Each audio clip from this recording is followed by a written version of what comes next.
ঘরের ভিতরে বসা ছিলাম, মোবাইল টিপতাছি, তো আমার জালে আইসে এরকম চিল্লাচিল্লি করছি। হ্যাঁ, চিল্লাচিল্লি করছে পরে তখন আমি কইছি, তুই যেন চিল্লাস, আমার ঘরটা তো ছোটা খেলাই দিছে, শিং দিয়ে বাইরে আর 1 মাস হয়ে যায় বান্ধি। আমি এই কথা কইছি পরে আমার মনে করে আং নাং যে রেকর্ডিং আছে সব মনে করেন আমার আবিজাবি কইছি মতন আমি প্রতিদিন শুনতে শুনতে আজকে বিরক্ত হয়ে গেছি গে।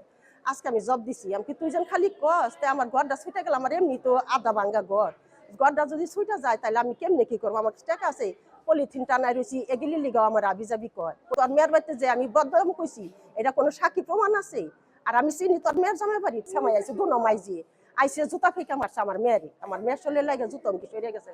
তারপরে কি করছে, হে স্বামীরে ফোন দিছে, ফোন দেওয়া আমি এরকম ঘরের ভিতরে দরজা ধরে খাড়াই দিচ্ছি, ঘরে থেকে টাই নাই না আমার বাইরে ফালায় মারলো মানুষ ফিরাইছে, যেমন মারলো থাপড়াইলো এমন লাইটতে আমার মেয়ের আইতে দেখছে, উই আবার চিল্লাচিল্লি করছে আমার মারতে দিকে, আর পিছন থেকে অ্যাটাক করছে, চুলকিনি দইরা 4 জনে মারছে আমার মেয়েরে।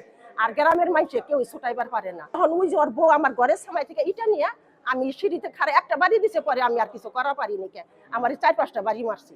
মারণে আমি আবার দেখছি মেয়ে এরকম অবস্থা পড়ে রয়েছে, আমি এই মাথায় হাত দিছি, পরে দেখি আমার হাত ভরা রক্তের কলের মতন। কারণ আমার বাড়ি সার্ভার কয়, আমার ওই ছোট জালে। আপনারা রেকর্ডিংটা শুনলে বুঝবেন কারণটা কি। আমার ঘরে বলে আরো জায়গা পাইব, তখন আমি কইছি কি আমার ঘরে যদি জায়গা পাস তাই মাইপা নিয়ে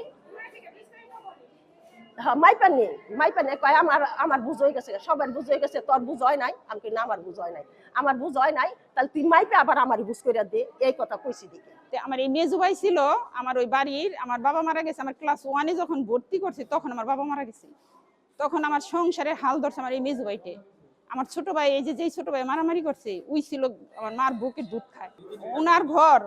উনার ঘর আর ওই ছোট ভাইয়ের ঘর পাশাপাশি, উনার একটা রুম ছোট ভাইয়ের জায়গায় পড়ছিল, ঠিক আছে। তো ছোট ভাইয়ের সাথে ঝগড়া করাতে ছোট ভাই ভেঙে দিছে, উনি ভেঙে দিছে, ভাবির ঘরে ভাবি ভেঙে নিছে, কয় প্রতিদিন ঝগড়া আমার ভালো লাগে না, ভাইঙ্গা উনি একটা রুমের মধ্যে ওনার বাচ্চা কাচ্চা নিয়ে উনি থাকে, জামাই জুমাই যায় থাকে ওইটার মধ্যে।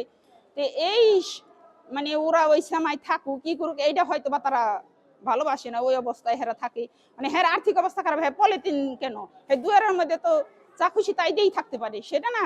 মানে মাসের কাছে কাগজপত্র জমা দেওয়ার পরে মানুষ আমার কাছে আসে, আমাকে হওয়া শুনতেছি তো বাড়ি বেচবো, তোমার কাছে বেচবো না। আমি বললাম আমার কাছে যদি না বেচে, সে যদি অন্য জায়গায় বেচা পারে তাহলে বেচুক, আমি তো কিনুম বেচলি। মানে এইভাবে যাদেরই আমি বলি এরা করে কি কাগজপত্র আর রাখে না, এর কাছে ফেরত দেয়। 2-3 জন লোক পাঠাইছে বাড়িতে যে হ্যাঁ আমার ছাগলে প্রবলেম করে।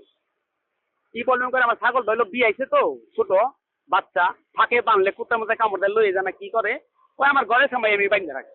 মাথা গরম হয়ে গেছে, গরম হয়ে যাওয়ার পরে আমি কি করছি, 2টা ওই মহিলার থাপড় দিচ্ছি। ঘরের ভিতরে যাইয়া নিজে ইটা দিন মাথা মধ্যে বাড়ি দিছে, ধইরা ইয়া বাইরে আইয়া এই বইটা পড়ে যায়, কয় আমার মেরে হালাইলো। এই যে কাহিনী এইগুলো না, এটা হলো অনেক সম্পূর্ণ বানানোর কথা বলতেছি। এখন আসামি অ্যারেস্ট করছে, গ্রেপ্তার করা চালান দেওয়া হয়েছে, জামিন হয়নি এখনো, আর বাকি আছে পলাতক আছে।